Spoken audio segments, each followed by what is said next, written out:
Hey, fight fans, welcome back to Carlo Prusa MMA. Today, I am back with top heavyweight mixed martial arts prospect. He's Mr. Joel Faglier, the sniper, and he is making his professional MMA debut, going down Gladiator Promotions Friday, Dothan, Alabama, taking on a veteran in the sport, Mr. Cameron Graham.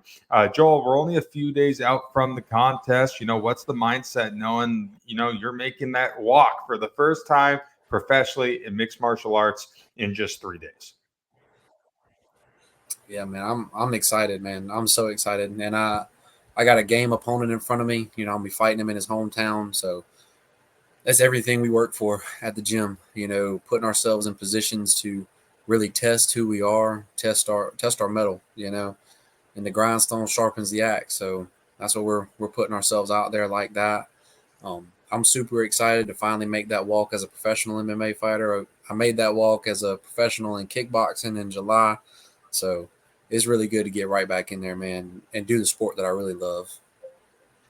Speaking of that walk, that kickboxing walk, you took on Brock Walter in Augusta, your hometown. What an amazing performance for you, man. Almost a flawless night for you.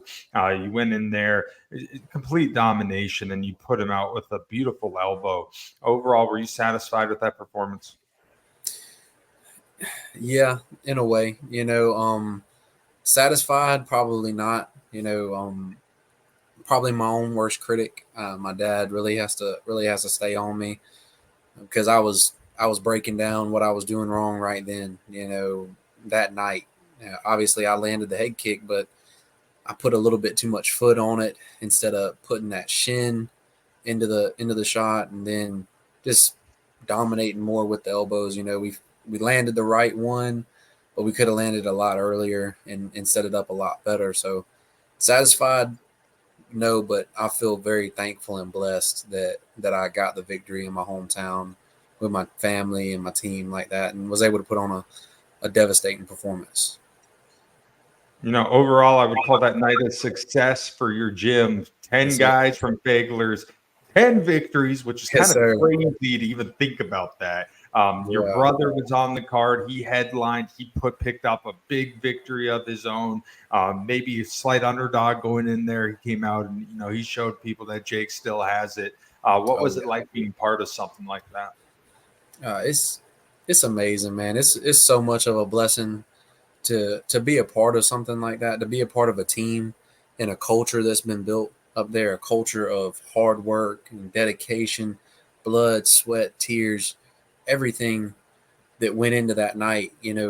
We went there and collected the victories, but they were won 3 or 4 months ago. We were putting in hard work, hard rounds, you know, doing 20 rounds of sparring on Saturday. We're doing conditioning every Sunday. We're pushing each other.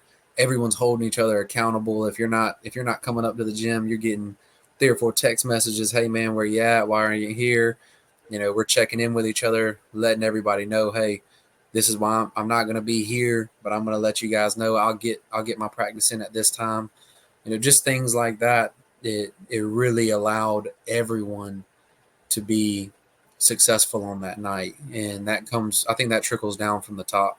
I think coming from my dad and my brother Jason, my brother Jason Jr., and just everybody, him holding us accountable, and not only that, but holding himself accountable. He's not the guy that says, hey, you guys go work really hard and I'm gonna stay back over here. No, he's leading from the front, and I just couldn't be more proud of him. The way that he won that night, and the way the gym performed overall was just amazing. Before making the pro walk here, you're the number one ranked heavyweight prospect, amateur wise, in the continent. Obviously, you got some good skills. I mean, you're a very well rounded mixed martial artist. For a young fighter, you're a very intelligent fighter. You have some very amazing octagon IQ. Another thing that I really think you use well in your arsenal is the pace that you put on these people. You put on a lot of pressure. You fight at such a high pace that breaks down your opponents. For a bigger dude, it's really amazing that you can fight like that. Is that something that you take a lot of pride in? Is that something you're constantly trying to work on? Yeah, absolutely. Just being dedicated, training extremely hard. My dad just hammers away on us that, yeah, this guy's tired, and I might feel it, but there's no way I'm feeling as bad as he is. We're gonna put the pressure on him. We're gonna march forward. We're gonna put our shots on him. We're not gonna take back steps. We're gonna pressure him, and that really comes a lot from my older brother Alex. My older brother Alex, he fought as well, and he was a top ranked amateur at one point and a champion as well, and his nickname was Relentless. So I had that guy marching me down my whole life, and now I don't want to take no more back steps. He put it on me. He beat me up. I don't want to take no more back steps, man. I'm ready to be swinging the hammer this time. I watched one of Malcolm Wellmaker's vlogs that he put out. It was the one before the Contender Series, and he showed you guys by the river over at that amphitheater in Augusta. That workout was crazy. Your dad had a great line in there. He's like, he ain't doing this, and if he is, he's not doing it like us. And it's true, because like you look at that, you don't see many top guys in the UFC doing a drill like that. How big is it for you guys to keep consistently, pushing everybody, not just you, but everyone in the gym? Man, that workout in particular is hell for me. It is not big guy friendly, bro. It is rough. All them bleachers, all the stairs, all the bunny hops, everything like that is just, it's torturous, especially when it's so hot out there.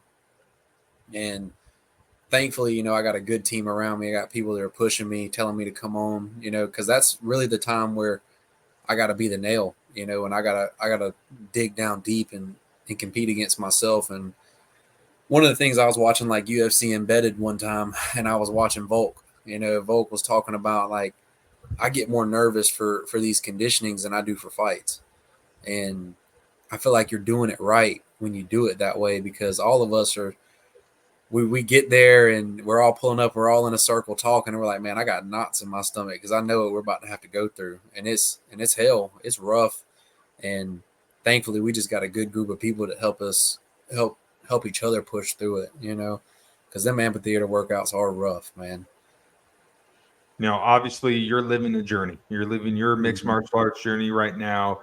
As being part of a family who owns a gym, you're also part of other athletes' journeys as well. You guys have a lot of top amateurs. You have some top pros now that are fighting with you.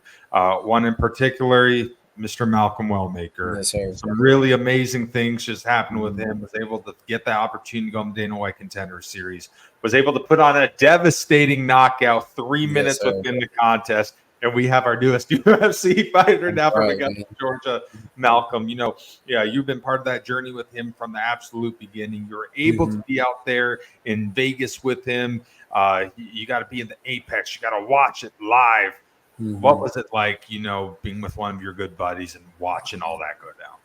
You just can't. It truly, I feel like when you do it the right way, it's better than seeing your own victories. I'm excited for fights, and whenever we go out there, we get a devastating finish. I'm excited, but I'm really grounded in those moments usually. And man, I get out my body whenever my boys win. I'm so excited for them. That's when I really feel like I can celebrate. And to see Malcolm get what he's worked for so long is something that I just couldn't be more proud of him, man. I'm so happy for him. I'm so proud of him. And I just couldn't imagine any better way for him to get what he's worked for so long, and to be a part of that journey, a small part of that journey is really just a blessing. That's enough for me. That's enough for me to know that I was a part of it, to be with my friend, to see him go and achieve his dream. How many people really get to live their life and start from day one and watch a guy go and achieve something that he never thought he could do, and I just I could not be more proud of him. I couldn't be happier for him. Obviously Faglier's MMA in the Southeast has already gained a lot of name recognition, but I think the sky's the limit for you guys. When you look at what's about to happen here, it's pretty amazing. You already have one now that's in the UFC. Mm-hmm. All right. You have Quincy. He's probably turning pro very short period of time. Mm-hmm. He's got a great chance. I believe you have a very good chance of being in the UFC. Your brother's an 8-3 fighter. He is not far from a potential contender series opportunity. You have a bunch of studs as amateurs right now. Mm-hmm. You know, obviously with Mr. Terrence, with Riley, with Andrew, with Axel, Kirsten, Amanda. I mean, there's so much potential Mm-hmm. here for many of these athletes to either turn pro and maybe even fight in the bigger shows. Now having someone from the UFC be part of this gym, do you think that makes this, I mean, is it only time before this gym, you know, really starts becoming kind of a household name in the MMA community? Yeah, man. I mean, I believe that we make plans and God smiles. I try not to think that far ahead. I take the troubles of the day, and those are enough. You know, I really want to keep my head down, keep plunging away on working hard and getting to that point where we're knocking on the door to get into the UFC. And I really think that a lot more guys are going to be coming up right behind us. Like you said, with Quincy, we got Andrew, we got Terrence, we got Riley, Axel, Kirsten, Amanda. I mean, the list goes on and on of just killers in that room that are giving pros trouble right now, and I think with God's grace that you're right, the sky is the limit. Whatever he has in store for us will be enough. And I try not to think too far. The work is need to be done right now. The rent's due right now, and those guys need me to be pouring into them. They need me to be training as hard as I can, so we can push ourselves again to the next level. Obviously, you don't have to think too far in the future, but you know, when you were at the Apex, when you saw Malcolm weigh in, when you were part of all the festivities, did that kind of light something under you even more? Mm-hmm. Yeah, I mean, it is tangible. It puts it right into your face. Like for so long. I mean, me and him have talked about this at length, and as well as me and my brother and my dad. Like it's tangible, and it's real. Like we can do this, but we preach that over and over: staying disciplined, staying consistent, being humble, working hard, pushing yourself day in and day out, doing those. It's hard to stay disciplined. And how many workouts did Malcolm do before he actually made it? Probably over 100. It's years and years of hard work like that, and then it arrives, and your time comes, and your opportunity's there, and you get to seize it. And it does light a fire under you whenever you finally have that tangible moment. Because I remember a time when me and Malcolm and Quincy and everybody was in the gym, and we didn't have any belts to our name. Like the only belts we looked at were my brother Jason's, and when my brother racked up 5 different titles and had them all on the wall, and he pointed those out to us and said, "You guys are next. You're the ones who are going to do that." And lo and behold, it happens, and then now it's tangible for Terrence. Terrence about to fight for his first title. He's about to get on the wall like that, and I just couldn't be more proud. And it lights a fire underneath you whenever it's right there. It's tangible. You can touch it, grab it. I felt it. I breathed the air of the Apex. I seen it, and now, you know, Lord willing, it's only a matter of time till we're right there again. You know, another cool thing that happened in Vegas for you, you got to meet one of your MMA idols and heroes, Yes. Mr. Daniel Cormier, just random commentary spot on the Contender Series Man, here. I've heard it from a couple of people. I talked with Malcolm, I've talked with Bogdan Grad. Both of them were like, we're just warming up. We look over, Daniel Cormier's in there. yes, man. Oh my gosh. Before, it's a guy that you like. You kind of embody your style off of him. Both good wrestlers, a lot of similarities there. What was it like chopping it up with one of the best ever? Man, they tell you not to meet your heroes. DC was everything we wanted and then some, man. He was the guy. He was so cool. He was so kind. He was just awesome, man. He came up messing with us like right out the gate, man. he was everything you want whenever you meet a celebrity that was so grounded, so humble, so kind, and man, it was just awesome. Because you're right, man. I built a lot of what I like to do off of how I fight by emulating his style. Man, I've watched every Daniel Cormier highlight they got on YouTube. Like watching him, the way he competes, I love it. The grind, the pace. Him and Cain Velasquez, like those guys, the way they put pressure on heavyweights, the way they fought. I loved it so much, man. So just to get to sit there and like finally meet the guy, it was insane, man. I literally fanned out, man. I rarely lose my composure like that. No, that's amazing. All right, let's get into the fight a little bit. You're taking on Cameron Graham, your first MMA contest. It's interesting when you look at this guy's record. You see some pretty big names in here. I'm talking like Frank Tate. You got Sam Alvey. You got Alan Belcher. There's some solid names, some guys that have been in the UFC. Overall, what do you think of this guy as an opponent?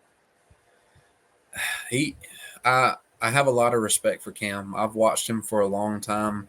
I've fought as an amateur on the same cars that he's fought professionally, and I've cornered amateurs on the same cars that he's fought professionally. And now I always knew this fight was going to be coming around, and I've always respected his skill set. I think anybody who takes that to heart, like will fight anyone, is my kind of fighter. That's the kind of guy that I like to watch. That's the kind of guy that I want to compete against, because I really admire that. And that no ducking fights, no picking fights that you think you can win, that going out there competing against guys are going to be in that cage, not running from you, but hunting you. And he's the type of guy that I want to test myself against. And so I think we're going to go out there. We're going to put on a hell of a show. Your brother's talked about it a lot with me. It's difficult to find you fights. Obviously in a perfect world conflict, you would have want to fight in a MMA setting. You couldn't find anyone to do it. Knowing that you finally were able to get an opponent, what kind of feeling was that? Were you pretty stoked to finally get somebody here at the pro level to fight MMA? Yeah, absolutely. Absolutely. It's been a dream of mine to compete as a professional, and we have had a tough time getting fights, and I don't want to take any credit for that on skill or anything. I understand that there's just not as many big guys out there as there is, 155ers. I understand that. We have had some tough times getting matchups, and that's why, honestly, man, I don't have any bad blood with the guys that I fight against, because I appreciate them. I appreciate them for taking the fight, because without them being there to test me, I wouldn't know where I'm at. I wouldn't get the opportunities that I get now. And so I appreciate it every time someone signs that dotted line and we get to go in there and truly find out who we are. A lot of people go to the grave not knowing who they are in this life and not knowing what they really have in the tank. And I don't ever want to be there. And when that man stands across from me and he says, I am, and he toes that line, I get that same opportunity. And I have nothing but gratitude for Cam and taking this fight. You come in there, obviously the younger fighter. He's got some more experience as you. Over 20 pro MMA contests, at heavyweight. Do you feel like you're going to benefit from the youth and being younger in this contest? Yeah, I am the younger guy. He does have experience. I really think it's going to come down to who can impose their will early on. Who can set the pace, who can establish the range, establish the shots that they want to land, and establish the range that we're going to be dictating this fight at. And I know he's been in there with some big household names. He has over 20 professional fights, and that's the kind of guy we need to compete against, to see where we're at. I'm excited for it, man. I think youth will be on my side. I think snap and pressure will be on my side, but regardless, man, I'm looking for a fight, and I know he's going to give it to me. One thing for me that I think is so cool about this promotion, so cool about this fight. I'm a big MMA historian, man. I've been watching this stuff for a very long time. I love the whole story of, where the sport started out, where it's come now. At one time, mixed martial arts was looked upon like almost like criminal activity. You had senators calling it human cockfighting. It was banned in so many different places. Yeah. But one of the original places for the UFC was Dothan, Alabama. Before it was banned everywhere, Dothan, Alabama was like one of the 2 or 3 locations in the U.S. that the UFC would even go to. I don't even know if you knew that, but, with all that history of, this being like the original grounds of mixed martial arts, do you take kind of some pride in that? Do you find that's kind of cool that, you get to go do battle the same place, like this all blew up? Absolutely, man. I didn't know that. And I'm a history major. I was a history major in college when I wrestled, and I love history, and I really love the history of the sport. And to know that I'm a part of that now is exactly what I've always wanted. I grew up watching. I remember being young watching Pride FC. As a kid, like watching all the Pride fights and WEC and all like the older UFCs. My dad used to have all the old UFCs on DVD. I watched them on the DVD player whenever I was young, man. So to be a part of it is something that I'm very thankful for, and it's something I've talked to my dad at length with. Like, I want to be accepted by the legends of old. I want them to look at me and accept me and say, hey, he's one of us. And that's a big statement to make right now as a guy who's making his professional debut. But that's the goal. Obviously we want to be best in the world. We wouldn't do it if we weren't trying to be the very top number one guy. But at the end of the day, I want the guys like that. The guys like the Don Fries, the Fedors, the Vandalays, the Rampages, like all the guys that are legends of this game, that fought multiple times in the night, that fought anybody, that did bare knuckle, whatever it was, like a legend like my father. Like, I want him to look at me and say, hey, you're one of us. You're a part of this group. So to be a part of history like that, man, it's a blessing, man. I'm so excited. I appreciate you telling me that too, man. That's awesome. One thing I think is so cool with you is, you were basically born into mixed martial arts. Obviously, your dad's Yeah. been a fighter. He's been doing this for a long time. Both your brothers have competed in that. They've been doing this. But, when you think about it, your pops, he's really started competing when this stuff was like the wild, wild west, man. This is before Man. this stuff was fully regulated. It was back in the day. Do you have any stories, maybe you remember when you were younger, or maybe your brother or your dad told you maybe about them fighting in the early days, maybe like, mystery opponents showing up, some guy that even know what they were fighting in bars, fighting in barns, Oh fighting man. outdoors. You got some stuff?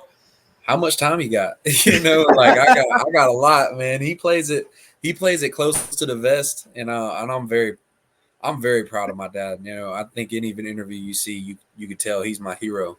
Him and my older brothers, they're my heroes. But like, he's got so many of these old stories that I've had to pick and collect over the years because he's so humble, man. He don't want to tell me anything. But he fought back in the day, bare knuckle, multiple times in a night. Um, he fought. One of the craziest things I saw was whenever he fought, they didn't have like cages, like normal regulation cages like that. Like, that was only the UFC back then. And it was revolutionary whenever they brought it out. So guys were like trying to throw stuff together as fast as they could to make it look like the UFC. So they were taking boxing rings and then putting chain link fence around it and having fights on that, and just stuff like that. He fought in I remember he was teaching me how to defend an armbar. I remember this like yesterday. He was teaching me how to defend an armbar, and we were like working on like stacking the guy up, putting our knee on the face, pulling our arm out, keeping it short, passing and everything like that. And he told me, he's like, back in the day, I wouldn't have to just crush his face with my knee. Like, he knocked the guy out, stacking him up with an armbar, and just dropped. Like, the dude put him in an armbar, he just stacked him up, dropped knees into his face, and knocked the guy unconscious. They got fights like that. He's fought bare knuckle. He fought in Sturgis, the big biker rally. He fought in Sturgis, and he flew up there by himself, man. Flew up there by himself, wrapped his own hands, didn't have an opponent, just showed up. Whoever they put out there, he fought. And then, oh man, he fought in this thing called Sando. And in Sando, they were 3 guys in a ring, man. I'll send you the video on the YouTube. It was 3 guys in like what looks like the Karate Combat ring now. It looked a lot like the that old Chuck Norris promotion. I can't remember exactly what it was, but anyway, it's like the Karate Combat Pit.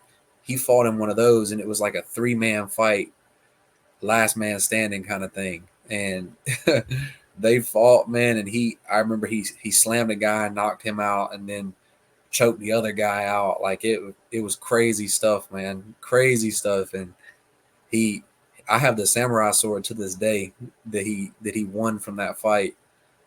And oh man, another one. This is probably the best one right here. He showed up for a fight, cut all the weight to make 170.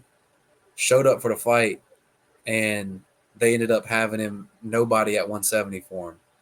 So they're like, all right, well, you can just bump up and fight these two 185ers. So he cut to 70, made weight, bumped up anyway, fought two 85ers, knocked out one, submitted the other.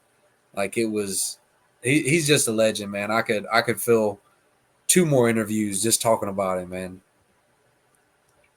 You know, I mean, it's crazy. I mean, you just mentioned they used to do like WWE style triple threat matches back in Yeah, the day. man. I mean, dude. I'll send you the link, man. You'll eat that up, dude. He's a legend in his own right, man. And you got to get him on here one day because he's everything that you need in a mentor and a leader. He's got experience. He's fought all over. He fought everybody, anybody, all disciplines, and he's humble as they come, and he's wise. He's so wise. He's got the right thing to say at the right time. It's never wrong. It's always right on time, right when you need to hear it, even if you don't want to hear it.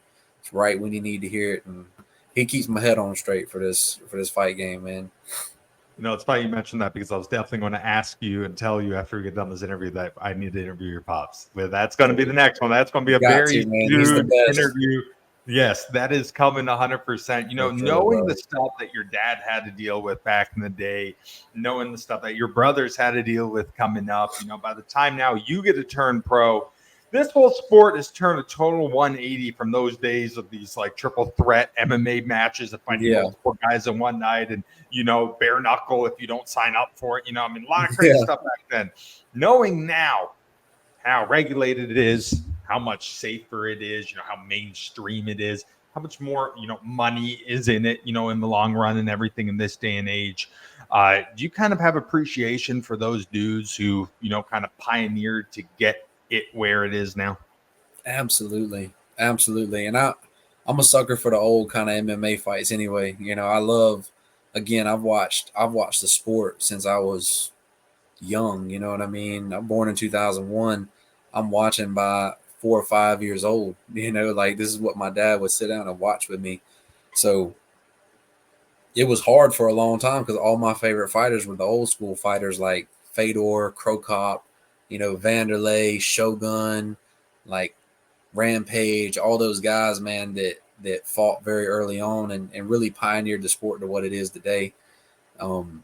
Even now, like my older brother fought whenever there just wasn't as many things out today there is now, and I really understand that I have it good. I got it good. I got everything going for me in the sport. It's one of the best times that you can make it now as a fighter, and I think that keeps me grounded, honestly, because I think even as professional athletes, sometimes we can get spoiled, like, man, this is tough. This is hard. Like, I'm going to go out there, I'm going to fight. I have the risk of being embarrassed. I have this, I have that. But at the end of the day, man, like what I get to do is a blessing. And I choose fighting in that cage over a 9 to 5 any day. I choose that over all the other jobs that I've done and all the other things that I've done any day of the week. I love being in there. I love those moments where I wouldn't want to be anywhere else. I want to be locked in that cage with a dangerous opponent.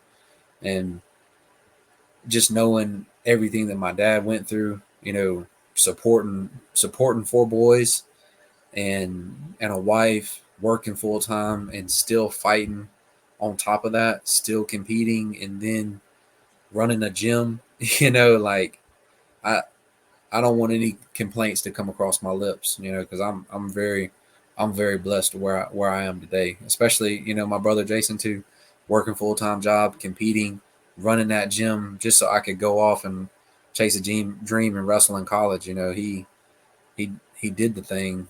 So I don't ever want to come off as ungrateful. It's hard to complain around guys like that. Is that true? Does your brother Jason, does he work at Augusta National? Yeah, yeah. He works at Augusta National, man. Yeah, That's absolutely insane. That is pretty cool. You mentioned the sacrifices your dad had to make. You mentioned the sacrifices your brother had to make. Although the sport has grown, you have it better than they did in this time in your career. You still have to go through sacrifices yourself, man. Fighting on the regional scene, what I tell people is one of the hardest things that anybody can do. A lot of guys watch the UFC, they see the Connors, John Joneses, the Usmans, the Khabibs, and they're like, oh, what a great life. These guys are celebrities. They're larger than life. They're iconic.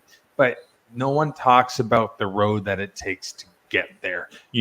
Fighting even as a pro, you're not making millions of dollars fighting on the regional scene. And if you are somewhere, they got to raise their hand because that's crazy. A yeah, lot of guys have to work. Malcolm's a pipe fitter. Even in the UFC, he's still going to work. There's a lot of things as people are married, people have kids. You have to pay to train. Most guys who don't own a gym, they have to, pay their dues. They have to train, you have to get punched in the face. Brutal training almost every single day to get there. What sticks you through it? What makes you stay motivated to keep ignoring all the sacrifice, putting up with them, get through them, and just focus on the ultimate goal? um, first and foremost, just joy of the Lord, man. God is good, and whatever path He has to walk in front of me, even if it's suffering, it's a blessing from God. It even suffering can be a blessing, and those times where it's hard, one just keeping the faith, walking not by sight but walking by faith, trusting, taking those steps in the dark, because we never know how this thing can go. Injuries change trajectories of careers. Things happen, life happens, and sometimes stars really got to align for you. And so trusting in the fact that God's good and He's allowed me to do everything that I've wanted to do and then some. Everything is a blessing, and moving forward, we're just gonna keep chasing that. But the other aspect that just really keeps you motivated is, I got a really good support system around me, man. My dad's amazing. My brothers are amazing.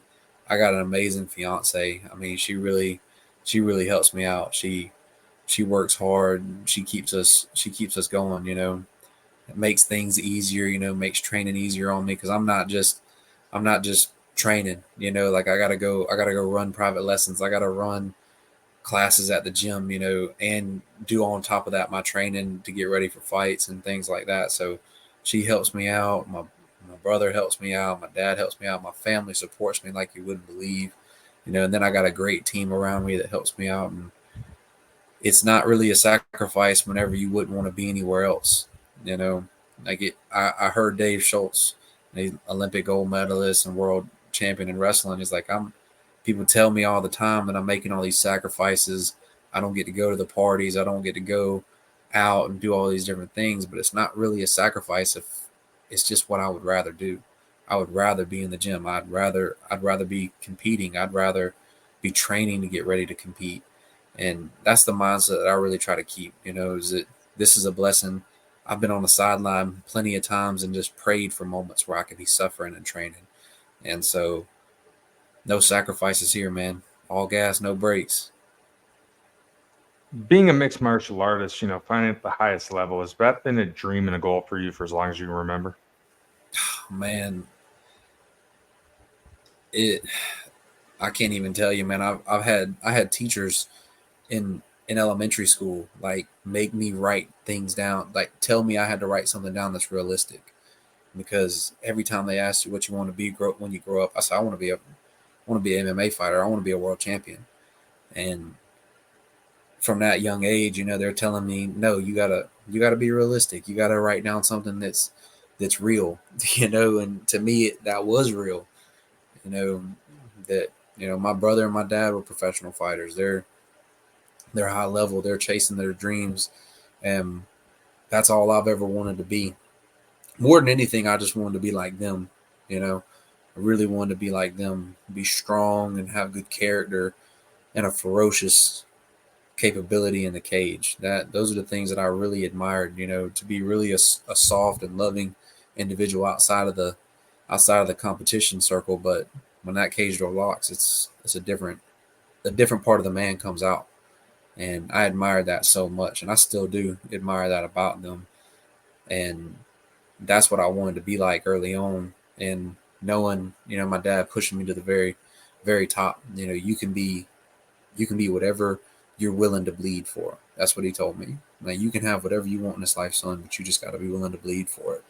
So I want to be the best in the world. I want to compete for that UFC title one day. I want to be that coveted title of heavyweight champion. Baddest man on the planet. That's a goal of mine. That's the dream right there. And that's been a dream for a long time, man. Ever since I was a kid, I did nothing but watch the heavyweights and dream of being one of those guys like Fedor. Fedor is just like an idol for me. Fedor and Vanderlei and Krokop, man, those guys just they were everything. So I've always wanted to do that, man. Always wanted to breathe that rarefied air like them. During my time during this journey of covering fights, being an MMA journalist, I have the opportunity to interview some guys who've been around the sport for a long time. One of those guys, Jorge Masvidal. The first time I talked to Jorge Masvidal, I really wanted to ask him why he felt that competition has increased so much. Why, fighters, obviously, popularity and everything helped the organization blow up, but why has the game advanced in terms of fighters? And he said, it's simple. He's like, now this is something that is so culturally accepted that kids are watching at a young age. They're starting to do the jiu-jitsu when they turn 7. They're doing amateur contests before they're 18. By the time they're 22, 23, they might have 10, 11, 12 amateur fights, might even have some pro fights. When I look at you, when I look at your gym, I see a lot of that philosophy in real life. I mean, you've been watching this ever since you were a kid. You've been training this ever since you were a kid. You have teammates who have followed that same path. Do you agree with Jorge here that this is one of the reasons why now you're seeing all these killers emerge? Absolutely, absolutely, man. I mean, the sport has grown so much, and we really owe it to the guys that did it before us. And the world's always better when men plant trees that they know they're not going to sit under the shade of. And the champions of old that came back, turned around, opened up gyms, and taught the sport as a whole, and really started to create. Like, it changed over time. Like, it went from style versus style to now it's its own respected art form. Like, you have to know every aspect of it. You have to know the wrestling. You have to know the striking, the different ranges of striking. You have to know the different variations of grappling from being on top to being on bottom, different things like that. And we owe it to those guys that turned around and brought it down to us, you know. And it truly is that way, because now I teach a kids class, and these kids are learning from day one how to do striking, how to do jujitsu, how to do wrestling, and then how to weave all of those things together at the same time. And they'll have competitions coming up, and they'll be competing. Right now, I have a niece who's like 11 years old, 10, 11 years old. And she's already had her first competition in the cage, already her first youth MMA fight. And she's going to be the next one coming up. Like, it is 100% socially acceptable now, and it really admired in a way. I think that's more than what it is. So not just socially accepted, but admired at a very high level. And people see what fighters, who they are. They're not just these barbarians. They're actual human people that you can connect with, that are superstars. These kind of guys that push the fight game forward.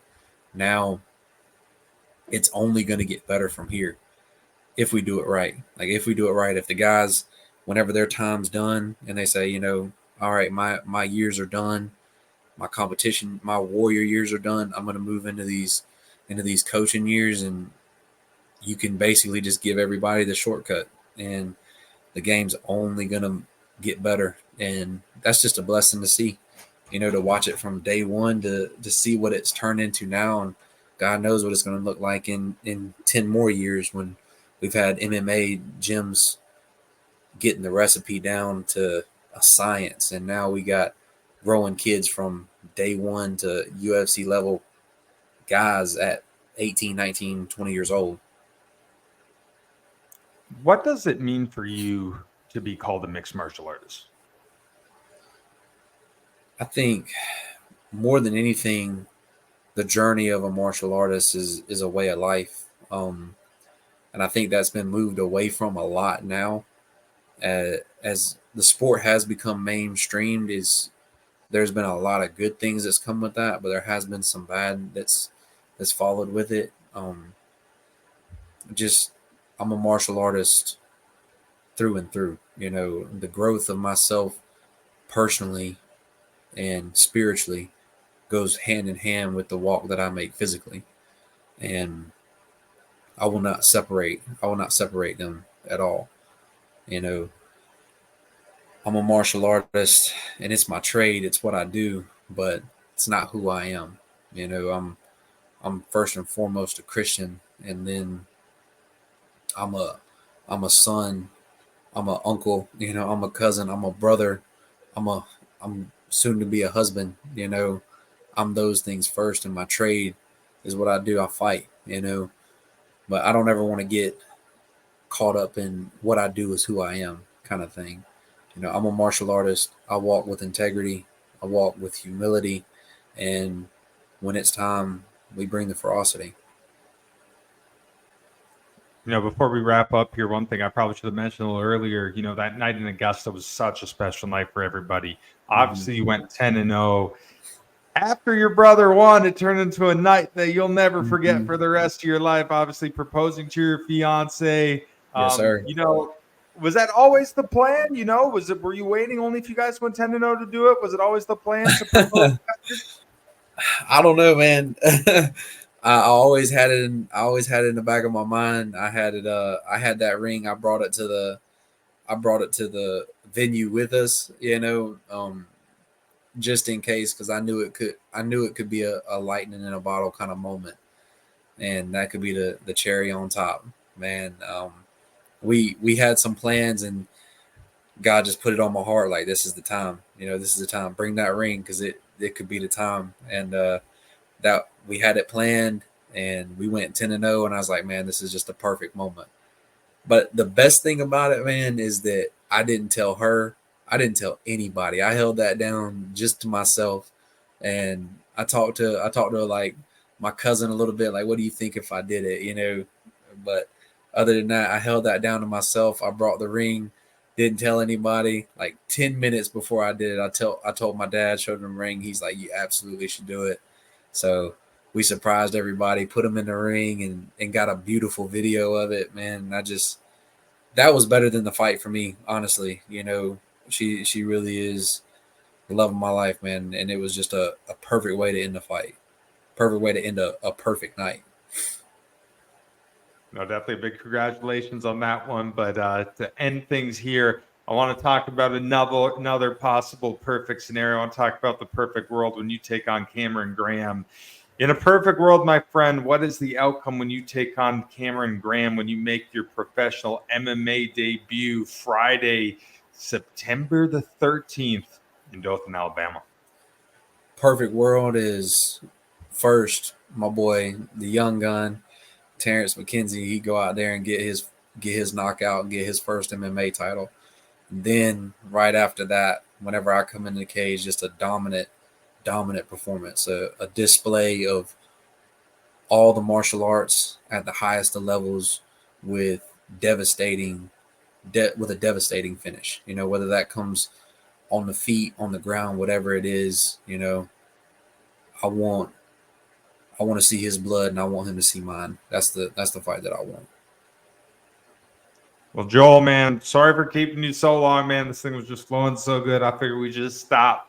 We just keep it going as long as possible. Absolutely, but I look brother. forward to seeing you back in action, man. I'm glad you're finally able to get an opponent here and a game opponent too. Cameron Graham, you guys fought a lot of high level guys, man. I think you have a lot of upside, and I look forward to, following your journey for a very long time, my friend. Thank you for your time Hey, tonight. thanks so much, man. We could talk all the time, brother. We can keep going, man, but I appreciate it so much, and I really do. Thank you so much for all you do for myself and for my team and just for the community in general. I appreciate it, brother. No, man. Absolutely. I appreciate those kind words. But that's it for us tonight. That is the sniper. He is Mr. Joel Faglier. I'm the fight doctor, Carl Perusa. Stick around, fight fans.